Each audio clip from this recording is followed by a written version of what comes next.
Ngayong araw nga pala guys, mag-change nga pala tayo ng ating service na si Kakarot.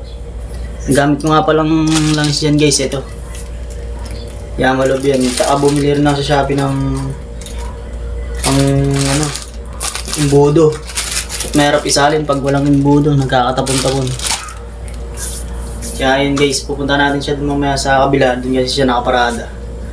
At mag-change oil tayo mamaya. Samahan niyo ako. At yun nga guys, pinuntahan na nga natin dyan si Kakarot. At siya yun, shoutout sa'yo, Belo. Ayan guys, pinuntahan na nga natin si dyan. At ayan na. At ayan si Kakarot dyan, nakaparada dyan sa kabilang bahay. At ayan, umpisa na nga natin yan dyan. Kinuha ko na nga dyan yung pan-drain ng langis. At agaran ko na nga binuksan yung ilalim dyan. Yung drain na ng langis guys. At ayan, sahod nyo lang dyan yung pan-drain nyo ng langis. At ayan guys, yung langis ko na medyo maitim na. Kaya kailangan natin change oil yan. Kada 1.5 odo nga pala ako guys nag-change oil. At ayan guys, nung pagtapos na nga dyan, huwag nyo kalimutan na ibalik ang tornilyo sa ilalim guys. Baka mamaya pag salin yung langis hindi nyo nabalik yung tornilyo sa ilalim, ay masasayang lang yung langis guys. Sayang, mahal pa naman ng langis.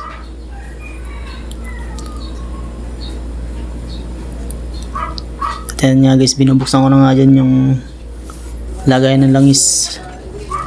At guys, ayan, share ko lang sa inyo. Yan nga pala yung imbudo ko dyan na binili sa Shopee para hindi mahirap salinan, para hindi magkatapon-tapon guys.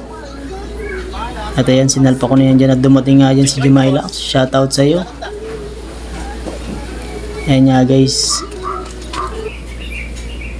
At ayan, papakita ko sa inyo para sa malapitan guys. Ayan yung imbudo guys. Ayos yan.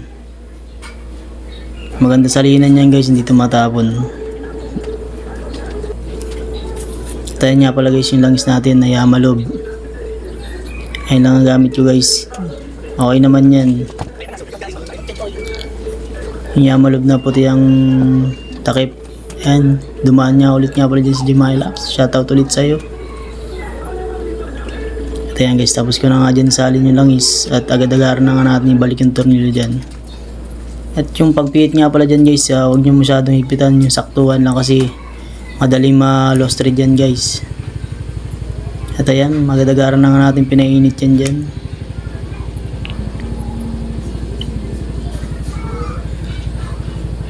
Ayun guys, hanggang dito na nga lang pala tayo. Salamat sa panonood.